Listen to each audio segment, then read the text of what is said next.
오늘 아침 일라디오. 주말 편안하게 잘 보내셨습니까? 프랑스 칸에서 들려온 반가운 소식 덕분에 더욱 기분 좋은 휴일이었습니다.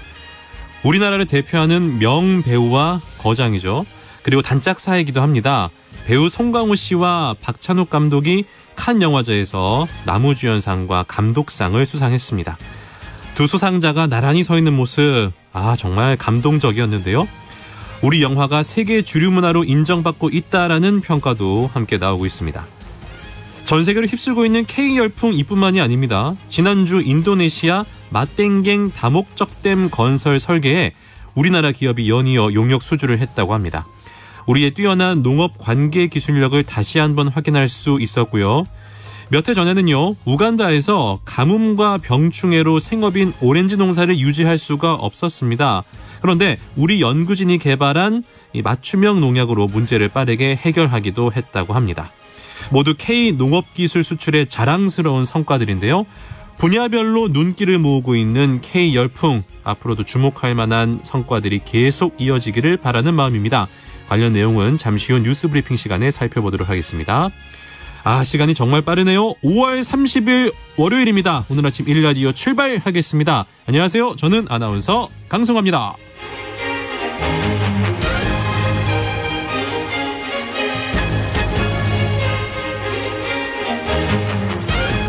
오늘 아침 일라디오 오늘도 생방송으로 함께하겠습니다. 방송에 참여하실 분들 단문 50원, 장문 100원이 드는 유료 문자 샵 9730 이용하셔도 되고요. 유튜브에 KBS 일라디오 공식 채널 검색하고 들어오시면 채팅창에 참여하실 수 있습니다. 콩 어플리케이션에서도 일라디오를 보이는 라디오로 함께하실 수가 있습니다. 자, 우리 농수산물의 우수성을 제대로 살펴보는 시간입니다. 오늘 아침 세상의 모든 농수산물 오세농. 맛있고 영양 많은 우리 농수산물 제철에 먹어야 제맛 느낄 수 있잖아요. 우수한 지역 특산물들을 만나보고 역사 속 이야기까지 우리 농수산물의 모든 것을 함께 살펴보도록 하겠습니다. 그리고요, 오세농에 얽힌 여러분들의 이야기 기다리고 있는 거 아시죠? 매주 토요일에 보내주신 분들 가운데 추첨을 해서 농촌진흥청에서 제공하는 웰빙 혼합 잡곡 세트, 모바일 커피 쿠폰 등 다양한 선물 드리도록 하겠습니다. 많이 참여해 주시고요. 우리 농수산물도 더 많이 애용해 주시기 바랍니다. 자, 그러면 오늘의 오세농 지금 바로 나갑니다.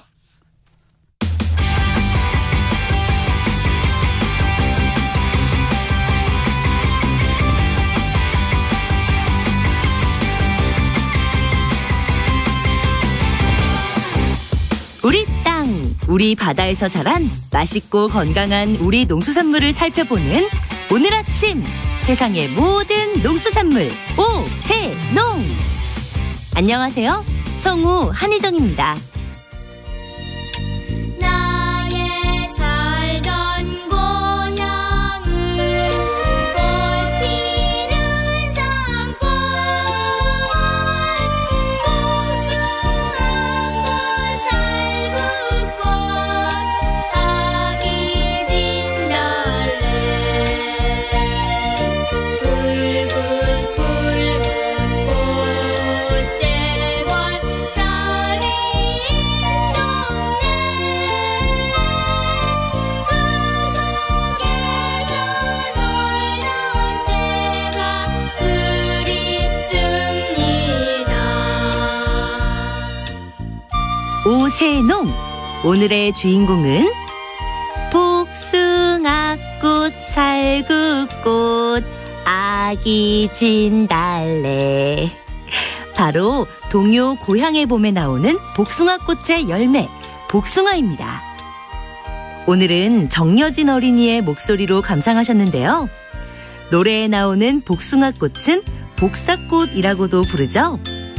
이 복사나무라는 말은 요즘에는 잘 쓰지 않기 때문에 보통 복숭아나무라고 부르지만 꽃은 복사꽃으로도 부릅니다.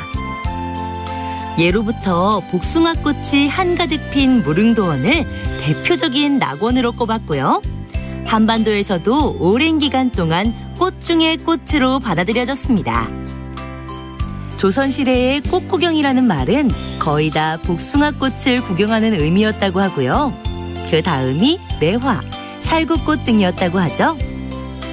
그러니까 오늘날의 벚꽃과 비슷한 지위인 셈인데 실제로 생긴 모습도 복숭아나무, 벚나무, 매화, 살구 모두 벚나무 속에 속하는 친척으로 서로 비슷한 분홍색을 띠고 있습니다. 이제 꽃은 지고 맛있는 열매의 계절입니다. 올여름 탐스러운 복숭아 맛있게 드시고 건강하게 보내시길 바랄게요. 복숭아 맛있게 먹는 법, 복숭아에 대한 얽힌 추억, 복숭아에 대한 모든 것. 단문 50원, 장문 100원이 드는 유료 문자 샵 9730으로 보내주세요. 사연 보내주신 분 중에 추첨을 통해 행운의 선물 드리겠습니다. 유익한 정보와 살아있는 이야기가 있습니다. KBS 오늘 아침 일라디오.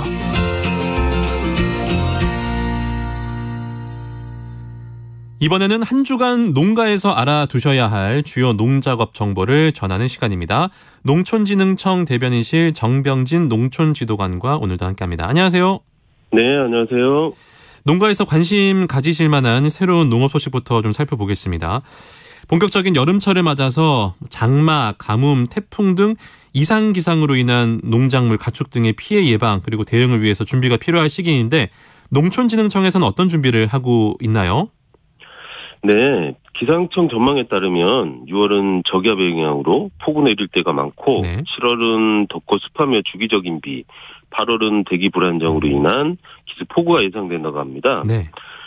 농촌진흥청에서는 이러한 집중호우, 폭염, 태풍 등 이상기상으로 인한 농작물과 농업인 피해 최소화 지원을 위한 여름철 재해대책 상황실을 6월 1일부터 10월 15일까지 운영합니다.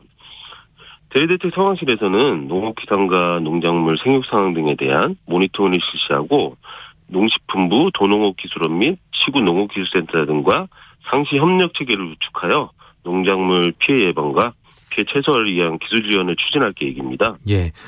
최근에 비가 좀 긴 시간 동안 오지 않아서 많은 분들께서 걱정하고 계신데 오랜만에 비 소식이 있습니다. 이번 주 농업기상 전망 어떻습니까? 네, 말씀하신 대로 올해 누적 강수량이 평년과 비교해 55% 수준으로 계속 비가 안 오면 일부 밭작물 재배에 어려움이 있을 수 있습니다. 네. 양이 많지는 않지만 어제 저녁부터 전국적으로 비가 오다가 아침에 대부분 그칠 것으로 보이는데요. 경기 동부와 강원은 저녁까지 이어지겠습니다. 조금이나마 밭작물 재배 농가에 도움이 되었으면 좋겠습니다. 네. 기온은 아침 13도에서 19도, 낮에는 21도에서 31도로 지난주와 비슷하겠습니다. 하지만 요즘도 아침 저녁으로 기온이 낮아서 건강에 대한 주의도 필요하고 작물에 대한 관리도 잘 해주셔야겠습니다. 이번 주에 농가에서 실천하셔야 할 주요 농사 정보 좀 알아볼게요. 먼저 벼농사는 어떤 일을 하셔야 됩니까? 현재 모내기가 중부 지역은 80% 이상, 남부 지역은 40% 내외 진행되어 네. 전국 평균 50% 정도 실시된 것으로 보입니다. 네. 저수율도 충분해 모내기 용수 공급에는 차질이 없겠습니다. 오늘은 모낼 때 물 관리 방법에 대해서 알려드리겠습니다. 네. 모낼 때 물이 깊으면 결주가 많이 발생되므로 2 내지 3cm 정도로 얇게 물을 대주고 모를 낸 직후부터 7 내지 10일간은 목 키의 절반에서 3분의 2 정도인 5 내지 7cm로 물을 대줘야 합니다. 그리고 새끼칠 시기에는 물을 2 내지 3cm 깊이로 얕게 되어 참새끼가 빨리 칠 수 있도록 해줘야 합니다. 네, 물 높이 조절이 좀 중요하다는 말씀이시고 밭작물은 네. 어떤 관리가 필요합니까? 벼 이모작 재배를 위해서는 밀, 보리의 적기 수확이 필요합니다. 네. 보리는 수량 및 종실 수분 가대에 의한 손실량, 자금 능률, 발효율 등을 고려해 출수 40일 이후가 수확 적기입니다. 탈곡한 보리는 건조 및 조제를 잘하여 수매하거나 저장하되 수매용은 수분을 13% 이내로 잘 말려줘야 합니다. 네. 밀의 수확 적기는 생리적 성숙이 완료된 시점에서 수분 함량이 15%대로 떨어지도록 늦게 두어 수확하기도 하나 장마 전에 수확하는 것이 좋습니다. 네. 탈곡한 밀은 건조 및 조제를 잘하여 저장해야 하는데요. 수매용은 수분 함량을 13% 이내로 장기 보관할 경우에는 12% 이하로 건조하여 저장해야 합니다. 채소 재배 농가는 어떤 점들을 좀 주의해야 될까요? 노지고추의 웃그름 주는 시기와 양은 생태에 따라 예. 조정해 주도록 하고 네. 제초 노력을 줄이기 위해 부직포, 흑색 비닐, 볏짚 등으로 고추 헛골을 피복해주면 좋습니다. 네. 그리고 비가 자주 내리면 역병에 감염될 수 있으므로 지난해 역병이 많았던 포장 등은 적용약제로 사전 예방에 주셔야 합니다. 네. 육류 중인 고랭지 배추는 진딧물에 의한 바이러스 전염 및 각종 해충의 피해를 예방하기 위해 방충망으로 피복해 주셔야 하며 네. 아주 심기 일주일 전에는 포장 환경에 견딜 수 있게 관수량을 줄이고 온도를 낮춰 모종을 순화시키고 뿌리 혹병 예방을 위해 적용약제를 정식 직전에 토양 전면에 혼화 처리하거나 아주 심기 전 해당 약제를 어린모를 담가 사전 예방하도록 합니다. 네. 마지막으로 과수농가는 또 어떤 일들을 해야 될까요? 유월경에 발생하는 유월낙과는 과실의 수량에 큰 영향을 미치기 때문에 매우 중요한데요. 예. 주요 원인은 일조 부족, 수세 과다, 토양 수분의 과잉 또는 부족, 저온 등으로 인해 배의 발육이 정지되어 낙과한 것으로 알려져 있습니다. 사전 대책으로는 뿌리로부터 흡수되는 질소와 입에서 만들어지는 동화 양분이 과하거나 부족하지 않도록 해줘야 하고 네. 열매 속기를 철저히 하여 세 가지와 과실과 과실 간의 양분 경쟁을 줄여줘야 합니다. 사후 대책으로는 낙과 현상 발생이 심한 과원은 마무리 적과를 늦추어 실시하고 과원의 토양이 가습하지 않도록 배수 관리를 철저히 해줘야 합니다. 우리 농가들 하실 일이 정말 많으실 것 같습니다. 자, 농촌진흥청 대변인실 정병진 농촌지도관과 함께했습니다. 고맙습니다. 네, 감사합니다.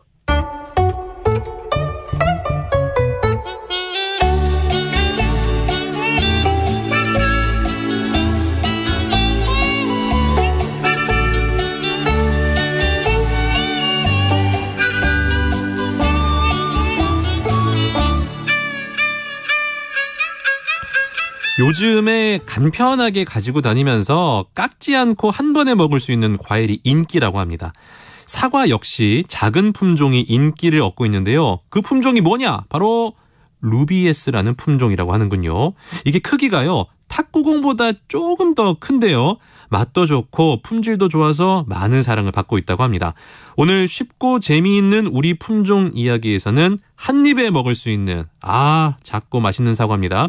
루비에스에 대해서 자세히 알아보도록 하겠습니다. 국립원예특작과학원 사과연구소 권영순 연구사와 함께합니다. 안녕하세요. 네, 안녕하세요. 오늘 소개해 주실 루비에스, 일단은 탁구공보다 조금 크기 때문에 굉장히 앙증맞고 예쁠 것 같은데 어떤 품종인지요? 네, 루비에스는 농촌진흥청에서 2014년에 개발한 국산 사과 품종으로 탁구공보다 조금 더 큰 크기의 작고 예쁜 빨간색의 사과입니다. 네. 국내 최초로 개발된 100g 미만에 먹을 수 있는 사과이기도 합니다. 100g 미만이군요. 그러면은 루비에스가 개발되기 전에 작은 사과 품종이 있었던 것 같기도 하고 잘 기억이 잘 안 나는데 이러한 루비에스를 개발하게 된 배경은 뭔가요? 네. 루비에스가 개발되기 전까지 우리나라에는 알프스 오토메라는 일본 품종이 유일한 작은 사과 품종이었습니다. 있긴 있었군요. 네, 최근 소비 트렌드 변화와 함께 학교 급식이나 도시락, 간식용으로 작은 사과의 수요가 증가하고 있는데 루비에스를 개발하여 작은 사과 수요만큼 공급량을 확대하고자 하였습니다.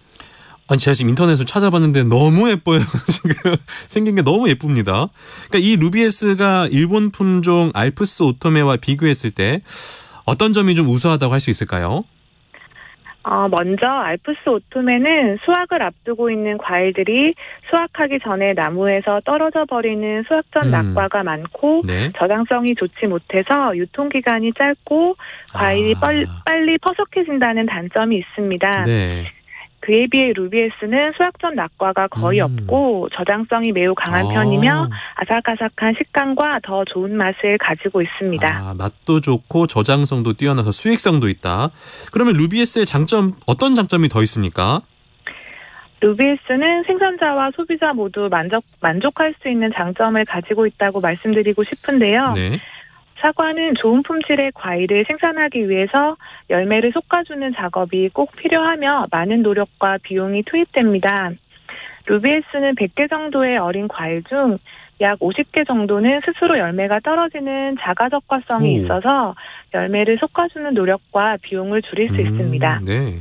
또한 예쁜 외관과 먹기 편한 작은 크기로 다양한 소비자층에게 어필하는 최근 소비 트렌드 변화를 잘 반영한 품종으로 생각됩니다. 네, 저도 사진 보니까 너무나 한번 먹어보고 싶긴 한데 요거 루비에스 시장에서 언제쯤 구입할 수 있어요?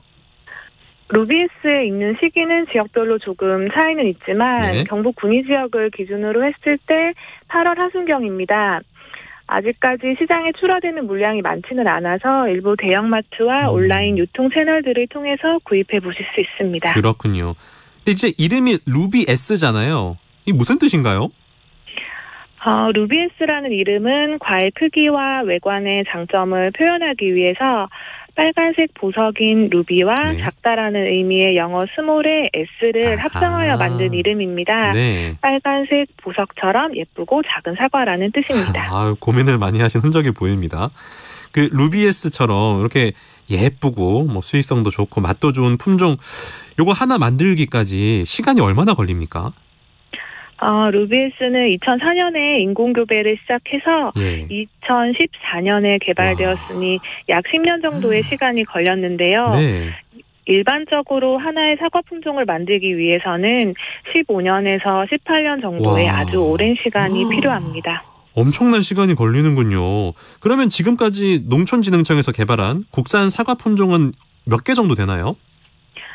1988년 최초의 국산 사과 홍로를 시작으로 생식용 사과는 총 31품종이 개발되었고요. 네. 그 외에 대목 3품종, 관상용 또는 조경용으로 사용할 수 있는 꽃사과 7품종이 있습니다. 예. 사과를 재배하시는 분들께는 수익이 높고 더 편하게 재배하실 수 있는 품종을 개발하려고 노력하고 있고요. 네. 소비자분들께는 다양한 색과 크기, 더 맛있는 사과를 드실 수 있도록 좋은 품종을 만들려고 노력하고 있습니다. 야, 88년부터 지금까지 먹는 생식용 사과가 31개가 개발됐다. 대단하신 것 같습니다. 참 이 훌륭한 일을 하고 계신데 마지막으로 청취자분들께 전하고픈 말씀 들어보도록 하겠습니다. 사과에는 플라보노이드, 폴리페놀이 다량 함유되어 있어서 드셨을 때 항산화 역할과 더불어 각종 성인병 예방에 효과가 있습니다. 네. 사과를 흐르는 물에 충분히 씻으신 후에 껍질째 드시면 건강에 유익한 기능성 성분을 더 많이 섭취하실 수 있습니다. 건강에도 좋고 맛있는 사과 많이 드셔주시면 좋겠습니다. 감사합니다. 네. 권영순 연구사님은 그 껍질째 드시는 거 좋아하세요? 아니면은 깎아서 먹는 거 좋아하세요? 저는 껍질째 먹는 게 더 맛있더라고요. 영양분이 좋고 저는 깎아서 먹는 게 좋던데 아무튼 뭐 영양분적인 면에서는 말씀하신 대로 물에 깨끗하게 씻은 다음에 껍질째 먹는 게 좋다는 말씀이신 거죠? 네네. 알겠습니다. 쉽고 재미있는 우리 품종 이야기. 오늘은 국립원예특작과학원 사과연구소 권영순 연구사님과 함께 작은 사과 품종 루비에스에 대해서 알아봤습니다. 오늘 말씀 고맙습니다. 네, 감사합니다.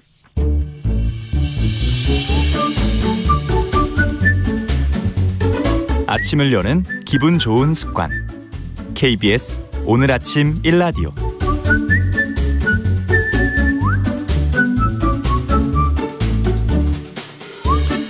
농수산물 유통의 새로운 트렌드를 살펴보는 마케팅 브리핑 시간입니다. 참 재미난 코너죠. 오늘도 빅데이터 전문 업체 마이테이스티의 민지영 대표와 함께하겠습니다. 안녕하세요. 네, 안녕하세요. 일주일이 너무 빠릅니다. 네. 어제 뵌 것 같은데. 벌써 월요일이네요. 아니 오늘이 5월 30일이에요. 그러니까요. 시간이 너무 빠르죠. 마케팅 이야기로 한번 들어가 볼게요. 라이프 스타일 마케팅에 대해서 이야기를 나눌 텐데 라이프 스타일 마케팅 뭡니까? 네, 일단 우리가 마케팅을 할 때 가장 먼저 하는 일은 내가 마케팅할 대상이 누구인지를 찾는 거죠. 예. 우리 제품이나 서비스를 사용할 사람이 이제 누구인지 찾아보는 건데요. 근데 기존에는 쉽게 성별, 또 나이, 또 직업 등이 기준이 돼서 뭐 30대 여성을 타겟으로 하는 화장품, 또 40대 전문직 남성이 선호할 만한 자동차 등으로 구분을 했습니다. 맞습니다. 네, 근데 이제는 핵심 고객을 찾는 기준이 많이 달라져서 이 고객이 여행을 좋아하는지 집에서 쉬는 걸 좋아하는지 환경 문제에 관심이 많은지 혹은 채식주의자인지 유행이나 트렌드에 민감한지 등등 이렇게 한 사람의 생활 전반을 분석해서 공통점을 찾아내고 있는데요. 이렇게 고객을 다각도에서 좀 바라보고 판매 대상을 찾아보는 것이 바로 라이프스타일 마케팅이라고 부르고 있습니다. 예. 근데 이제 100명의 사람이 있다면 당연히 100가지 라이프 스타일이 있기 때문에 그렇겠죠. 네, 고객에 따라서 특히 개인화된 마케팅까지 가능해진 라이프 스타일 마케팅에 대해서 오늘 한번 이야기를 해보려고 합니다. 야, 이게 가능한가 싶을까라는 생각이 들 정도로 좀 어려운 마케팅인 것 같은데 어찌됐든 지금 하고 있다고 하니까 네네. 이 라이프 스타일 마케팅을 잘하기 위해서는 어떤 조건이 필요하고 그리고 제 가장 이 마케팅의 효과가 좋은 채널은 어디인가요? 네, 일단 최근에는 이제 뭐 획일화된 스타일 말고 나만의 개성 있는 라이프 스타일을 지향하는 사람들이 늘어나고 있기 때문에 제품이나 서비스 자체도 그들을 위한 그 제품들을 만드는 것이 가장 중요할 것 같고요. 물론 그 기존 인구 통계학적 구분과 다르게 또 특정 라이프 스타일을 가진 고객을 뭐 발견해서 관찰하고 그들의 행동들을 파악하는 일이 결코 쉬운 일은 아닌 것으로 우리는 생각을 하고 있습니다. 근데 이제 마케터들이 이렇게 눈에 보이지 않는 것들을 보고 또 패턴으로 분석을 해서 읽어낼 수 있어야 된다. 이런 것들이 사실 필요한 조건이 되겠고요. 역시나 나를 이렇게 표현하는 수단으로 쓰이는 SNS가 주요 채널이 되겠습니다. 사실 누군가는 자랑이라고 이야기하기도 하는데 나의 삶을 공유하고 또 남들이 내 삶을 멋있다고 봐주길 바라는 사람들이 또 적극적으로 나를 보여주고 있기 때문에 뭐 별스타그램과 같은 SNS 위주로 또 데이터를 분석하고 마케팅 채널까지 구성을 하는 것이 좋을 것 같습니다. 하긴 그 SNS는요. 누가 안 물어봤는데도 내가 어디 갔는지 다 올리고 내가 뭐 먹는지 다 올리고 맞아요. 마케터들 입장에서 상당히 고맙겠습니다. 네, 그렇죠. 정보를 알아서 올려주니까. 금융업계에서도 이 소비자들의 라이프 스타일에 주목하고 있다는데 그 배경은 뭔가요? 네, 사실 말씀하셨다시피 기업들이 고객이 이렇게 먼저 정보를 공유해주지 않는 이상 라이프 스타일에 대해 알 수 있는 방법이 많지가 않아요.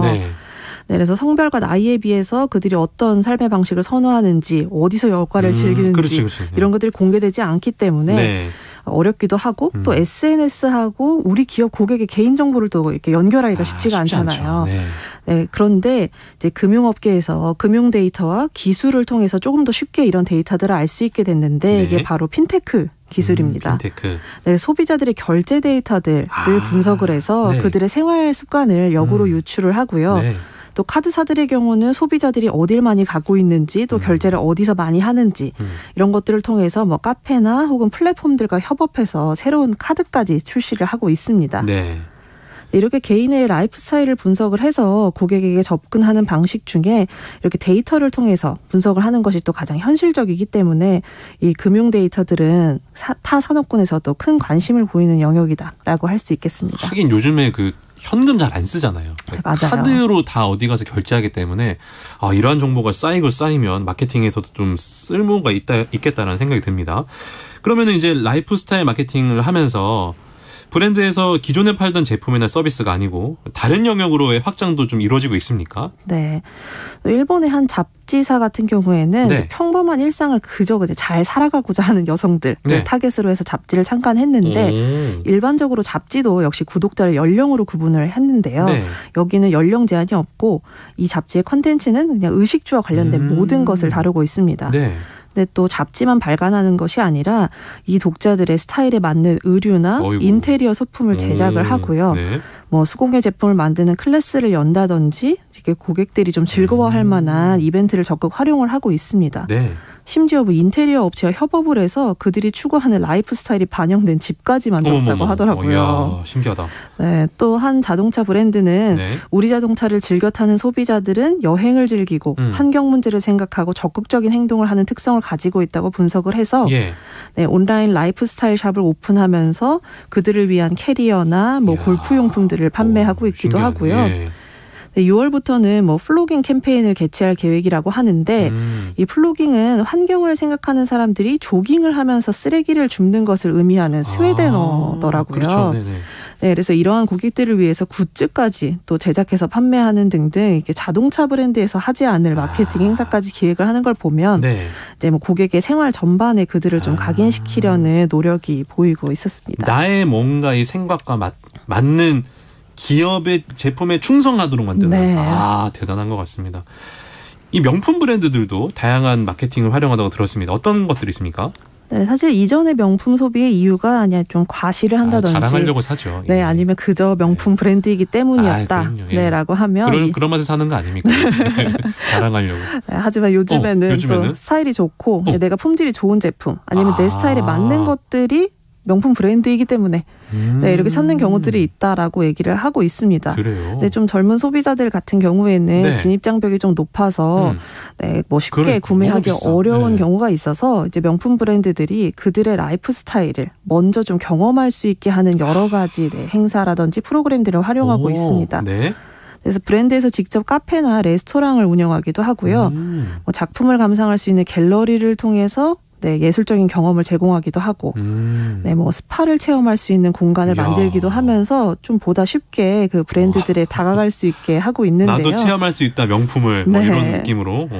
또 한 주얼리 브랜드는 여기서 그치지 않고 편의점을 열었습니다. 편의점이요? 네, 사실 뭐 이들이 오픈한 편의점에서는 고급 레스토랑 외식권이 들어있는 컵라면을 네. 판다든지 아니면 특별히 셰프들과 콜라보해서 제작한 뭐 식품이나 디저트를 판매한다든지 혹은 이 브랜드의 로고가 들어있는 직접 디자인된 일용품을 판매하는 것에 네, 좀 집중을 했는데요. 네. 사실 당연히 별스타그램에서 큰 인기를 얻었고요. SNS에서. 네, 사실 내 일상과 가장 가까운 편의점에서 이 명품 브랜드의 특별한 순간을 경험할 수 있다라는 점 때문에 젊은 층의 관심을 좀 불러일으켰다라고 분석을 하고 있습니다. 하긴 뭐 저 어릴 때는요 명품하면 이렇게 좀 연세 있으신 돈 많은 분들이나 사는 건 줄 알았는데 요즘에는 젊은 분들께서 굉장히 이런 식을 통해서 좀 친근해진 것 같습니다. 네. 이 쌀 이야기를 좀 연결시켜 볼게요. 쌀과 함께 라이프 스타일을 판매하는 기업도 있다라고 하는데 그러니까 쌀 품종과 가장 잘 맞는 밥솥 등 주방기구를 판매한다고요? 네, 해외에서는 쌀과 관련된 라이프스타일 편집샵이 최근에 관심을 받고 있다고 하더라고요. 네. 쌀이 품종에 따라서 각기 다른 맛과 또 성질을 가지고 있잖아요. 네. 그래서 이를 소비자들에게 알리고자 하는 목적이 크다고 하는데요. 네. 또 독일에서 한 쌀 온라인 판매 사이트는 한 끼에 먹고 끝낼 수 있도록 쌀을 소분해서 판매를 하고 있다고 합니다. 네. 굉장히 작은 양을 판매하다 보니까 다양한 품종의 쌀을 맛볼 수가 있고 또 1인 가구의 증가와 더 맞는 패키징이라고 이제 볼 수 있겠습니다. 네. 사실 저도 유럽 국가에서 무슨 쌀과 관련된 빵 아닙니까 유럽은? 네, 이렇게 생각을 했는데 오히려 주식이 아니기 때문에 품질 좋고 맛있는 쌀을 구하는 것이 어렵고 패스트푸드에 노출돼 있는 사람들이 건강한 식단으로 쌀을 먹으려고 하는 그 트렌드가 생기면서 이런 사이트들을 만들었다고 하고요. 그래서 뭐 요리 팁뿐만 아니라 주방용품, 전기밥솥 등을 같이 판매를 하고 있고요. 또 패스트푸드에 가장 노출되기 쉬운 학생들에게 이 슬로우 푸드인 쌀 요리를 선보이면서 쌀을 활용해서 건강한 먹거리를 뭐 체험하자 이런 캠페인 등으로 확장을 하고 있더라고요. 유럽에 밥솥 팔러 가야겠는데요? 밥솥 하면 우리나라인데. 마지막으로 해외에서는 농가와 협업해서 라이프스타일 마케팅을 하고 있다고 하는데 이러한 라이프스타일 마케팅이 기업에게 시사하는 점이 뭘까요? 네, 사실 해외에서도 뭐 농촌과 또 지역경제 침체가 오래된 이슈인데요. 이렇게 또 1차 산업의 활성화를 위해서 노력을 하고 있는데 또 한 잡지사 같은 경우에는 부록으로 농산물을 제공한다고 하더라고요. 좋다. 네, 농부들의 생산 이야기를 잡지에 담으면서 어느 달에는 맛있는 소고기를 주고 또 다른 달에는 제철 생선을 부록으로 제공하면서 아이디어네. 네, 소비자들이 생산자에 대한 이야기도 듣고 또 나아가서 지역경제 활성화로 또 이어지게 된다고 하는데요. 이런 것들을 보면 라이프스타일 마케팅이 또 특정한 산업뿐만이 아니라 산업 간 협업까지 만들어내는 것들을 알 수 있었습니다. 그래서 농가에서 원형 뭐 생산물만을 판매하는 것이 너무 옛날 방식이다라고 생각을 하고 그래서 우리가 식문화에 관심을 보이는 소비자들에게 좀 다가가야 하는 게 좋지 않을까라는 생각을 해보고요. 이렇게 소비자들 생활 방식 전반에 관련해서 토탈 케어를 제공하는 것 또 그러면서 우리 기업들의 가치관까지 보여주는 것이 라이프스타일을 마케팅을 통해서 보여줄 수 있는 가장 중요한 부분이라는 생각이 들었습니다. 자 지금까지 마이테이스트의 민지영 대표와 함께 이야기 나눠봤습니다. 고맙습니다. 네, 감사합니다. 오늘 아침 일라디오 함께하고 계신 지금 시각 6시 46분입니다.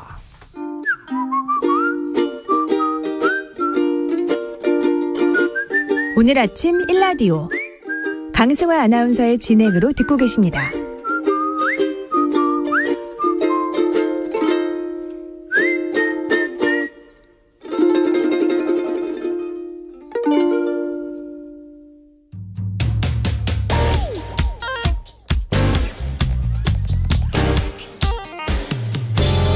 오늘 아침 뉴스 브리핑. 뉴스 브리핑 항상 힘찬 목소리로 아침을 열어주는 정상근 기자와 함께하겠습니다. 안녕하세요. 네, 안녕하십니까. 목소리가 좀 갈라지셨는데요. 네, 힘찬 목소리라고 얘기하시니까 긴장했나 봐요. 좀 힘이 들어가셨군요. 예. 네. 반가운 소식부터 우리 청취자분들께 전달해드리겠습니다. 프랑스 칸 영화제에서 반가운 소식이 들려오네요. 네, 그것도 겹경사 소식이 들어왔습니다. 네. 이번 칸 영화제에는 우리나라에서 두 작품이 경쟁 부분에 출품이 됐는데요. 바로 영화 헤어질 결심 그리고 브로커입니다. 네. 이 중 브로커의 주연 배우 송강호 씨가 먼저 칸 영화제에서 호명이 됐습니다. 네. 송강호 씨는 한국 배우 최초로 칸 영화제 나무주연상 수상자가 됐습니다. 그런데 이게 끝이 아니었는데요. 잠시 후 칸에서는 감독상에 헤어질 결심의 박찬욱 감독을 호명을 했습니다. 박찬욱 감독은 지난 2002년 이 취여선으로 감독상을 받은 임권택 감독 이후 두 번째 칸 감독상 수상자가 됐습니다. 예. 한국 영화가 칸 영화제에서 두 개의 트로피를 거머쥔 것은 이번이 처음이고요. 지난 2019년 이 봉준호 감독의 기생충이 황금 종려상을 받은 이후 3년 만의 경사입니다. 송강호 씨는 너무너무 감사하고 영광스럽다라고 소감을 밝혔고요. 네. 이 박찬욱 감독은 질병을 이겨낼 희망과 힘을 가진 것처럼 영화인들도 영화관을 지키면서 영화를 영원히 지켜내리라 믿는다라는 소감을 남겼습니다. 참 기쁜 소식입니다. 그래서 요즘에 그 영화 밀양 있잖아요. 네네. 밀양이 다시 인기래요. 왜냐하면 거기에 전도연 씨랑 송강호 씨가 주연이거든요. 네, 그렇습니다. 칸의 여왕과 칸의 이 남자가 같이 나온다 그래가지고 이창동 감독이 만든 영화기도 하고 네, 밀양을 또 본다는 소식이 있습니다. 어쨌든 송강호 씨와 박찬욱 감독 축하드리겠고요. 정치계로 한번 가보겠습니다. 국회에서는 추경안이 통과가 됐군요. 네, 그동안 여야가 줄다리기를 해왔던 추가 경정 예산안이 통과가 됐습니다. 추경 규모는 여야 합의를 거치면서 39조 원으로 증액이 됐는데요. 구체적으로 여야는 국민 371만여 명에게 손실보전금 600만 원에서 1000만 원씩 지급하기로 합의했고 네. 이 손실보상 대상을 소상공인뿐 아니라 이 매출액 30억 원 이하의 기업까지 늘리기로 했습니다. 또한 프리랜서나 문화예술인에게 200만 원씩 지급을 하고 또 법인 택시와 전세버스 기사 지원금도 300만 원으로 확대를 했습니다. 다만 여야는 최대 쟁점이었던 이 손실보상 소급 적용과 이 소득 역전 문제에 대해서는 결론을 내리지 못했는데요. 네. 이 국민의힘은 소급 적용을 할 수 있는 법적 근거가 없다라면서 이 책임을 민주당에 돌렸고, 민주당은 민생에 무한 책임을 져야 할 정부 여당이 온전한 손실보상의 길을 스스로 막아섰다라고 주장했습니다. 한편 윤석열 대통령은 오늘 오전 국무회의를 열고 오후부터는 손실보상금이 지급될 수 있도록 하겠다라는 방침입니다. 지난 주말에 지방선거 사전투표가 있었는데요. 투표율이 얼마나 나왔습니까? 네, 내일 모레 이 지방선거 본투표가 치러지는데요. 네. 이에 앞서 지난 금요일과 토요일 치러진 사전투표는 투표율 20.6%를 기록했습니다. 네. 이 지방선거 사전투표가 지난 2014년 지방선거부터 시작이 됐었는데요. 지방선거에서만 보면 그 역대 최대의 투표율입니다. 네. 다만 지난 3월의 대선 또 재작년 총선보다는 낮고 낮았습니다. 낮았군요. 지역별로 보면 전남이 31%로 투표율이 가장 높았고요. 네. 강원, 전북 순으로 투표율이 높았습니다. 반면 대구가 14.8%에 그치며 가장 낮았고 또 광주, 부산 등에서도 투표율이 20%를 밑돌았습니다. 이 투표 관련해서 좀 황당한 뉴스가 있네요. 마을 이장이 동네 주민들 대신 투표했다가 덜미가 잡혔다. 어떻게 이런 일이 일어날 수 있습니까? 네, 이번 지방선거 과정에서 이 주민들 몰래 대리 투표한 혐의를 받는 마을 이장이 붙잡혔습니다. 네. 이 마을 이장은 최근 거소 투표 대상 주민 5명에게 배달된 투표용지를 가로채서 몰래 투표한 후 이 투표용지를 선관위로 발송을 했는데요. 네. 이 피해자들은 주로 80대 안팎의 이 고령의 주민들이었다고 합니다. 네. 이 마을의 이장은 어제 이 대구지법 의성지원에서 열린 영장 실질심사에서 자신의 혐의를 모두 인정했다라고 하는데요. 이 마을 이장은 애초에 당사자들의 동의 없이 마을 어르신들을 거소투표자로 등록한 혐의도 받고 있습니다. 이는 사전투표 첫날인 지난 27일 이 몇몇 피해자가 사전투표를 하러 갔다가 이 거소투표를 한 것으로 확인되면서 발각이 됐습니다. 투표를 못하게 되신 거군요. 그래서. 네, 그렇습니다. 네. 이 경북선거관리위원회는 이번 사건과 관련해서 이날 군의군과 최근 인근의 이제 의성군 거소투표 신고자 전원을 대상으로 특별조사에 착수를 했습니다. 네. 다만 영장 전담 판사는 이마을 이장이 범행을 인정했고 또 도주나 증거인멸의 우려가 없다라고 판단해서 구속영장은 기각했습니다. 이런 일은 절대로 일어나서 안 되겠습니다. 네, 그렇습니다. 여당의 비판에 윤종원 국무조정실장이 물러났군요. 네, 국무총리를 보좌하는 국무조정실장으로 거론되던 그 윤종원 IBK 기업은행장이 지난 토요일 결국 직을 맡지 않겠다라는 뜻을 발표했습니다. 네. 이 국민의힘에서는 이 윤종원 은행장이 문재인 정부 당시 경제수석을 했었다며 거세게 반발을 했었는데요. 결국 스스로 고사하는 선에서 사태를 마무리한 것으로 보이고요. 이 한덕수 총리는 결정을 존중한다라며 새 인사를 생각해보겠다라고 밝혔습니다. 그러나 야권에서는 총리가 천거한 인사가 이른바 윤핵관의 파워에 물러나게 됐다면서 한덕수 국무총리는 의전 총리, 식물 총리가 됐다라고 비판했습니다. 정의당에서도 이 윤석열 대통령이 약속한 책임 총리의 초라한 모습이다라고 비판했습니다. 한편 민주당에서는 좀 갈등이 있었는데 두 비상대책위원장의 갈등 봉합되는 모양입니다. 네, 민주당에서는 지난 토요일 밤 늦게까지 비상대책위원회 회의가 열렸었는데요. 이 자리에서 민주당 지도부는 박지원, 윤호중 공동 비상대책위원장의 갈등에서 비롯된 상황에 대해서 사과를 하고 그러면서 박지원 위원장이 지난 24일 기자회견을 하며 요구했던 이 5가지 쇄신안에 대해서도 공감한다라는 입장을 밝혔습니다. 이로써 박지원 위원장이 지난 24일 예정에 없던 기자회견을 열고 586 용태론 등을 언급한 뒤 불거진 당 갈등 상황이 봉합된 것으로 보이는데요. 네. 다만 갈등이 해결된 것이 아니라 지방선거 뒤로 미룬 것에 불과하다라는 지적도 나오고 있습니다. 어쨌든 조만간 윤호중, 박지원 두 비상대책위원장이 함께 선거 유세를 할 예정입니다. 그 경북 울진에 또다시 큰 불이 났는데요. 산불이. 하루 만에 진화가 됐군요. 그렇습니다. 이 산불 피해 기록이 시작된 이후 역사상 가장 오래 지속된 산불로 기록된 이 울진 산불이 발생한 지 2달 정도밖에 안 지났는데요. 다시 났어요. 네, 울진에서 또 산불이 났었습니다. 지난 3월 울진 산불 피해 지역에서 불과 4km밖에 떨어지지 않은 지역에서였는데요. 그래도 하루 만인 어제 오전에 진화가 완료됐습니다. 다행히 인명피해는 없었지만 야산과 가까운 민간시설물 9개의 동이 불에 탔고요. 또 축구장 200여 개 크기인 145만 제곱미터의 임야가 하룻밤 만에 사라졌습니다. 또 불길이 근접한 4개 마을에 대피령이 내려지면서 주민 40여 명이 이 대피소에서 뜬 눈으로 밤을 지새기도 했습니다. 이 대형 산불이 잘 나지는 않는 시기입니다만 이 건조한 날씨 그리고 산지가 바짝 마르면서 5월 말에 이례적으로 큰 산불이 났습니다. 또 지리적으로 울진이 바닷가와 가까워서 바람이 많이 부는 데다가 불에 잘 타는 소나무가 많다는 점도 피해를 키운 것으로 보입니다. 이 산림당국은 낙석 방지용 철망 공사 도중에 용접 불꽃이 튀어 불이 난 것으로 보고 이 공사 관계자 등을 대상으로 원인을 조사하고 있습니다. 네. 이 코로나19 이후에 이 중단됐던 지하철 심야열차 운행 2년 만에 재개가 되는군요. 네, 서울시는 지하철 운행 시간을 기존의 자정에서 이 길 오전 1시까지 1시간 연장해 운행한다라고 밝혔습니다. 민대 노선인 9호선, 우이 신설선, 신림선은 당장 내일부터 시작이 되고요. 서울교통공사가 운영하는 지하철 2호선과 5에서 8호선은 다음 달 7일부터 시작을 합니다. 서울시는 최대 24만여 명의 승객을 더 수송할 수 있을 것으로 예상을 했고요. 이 코레일과 공동 운영하는 지하철 1, 3, 4호선도 7월 초에 운행 재개를 목표로 협의 중이라고 밝혔습니다. 네, 오늘도 여러 가지 뉴스 전달해 주신 정상근 기자 뉴스 브리핑 함께했습니다. 고맙습니다. 고맙습니다. 네, 청취자 여러분 오늘도 건강하고 안전한 하루 보내시기를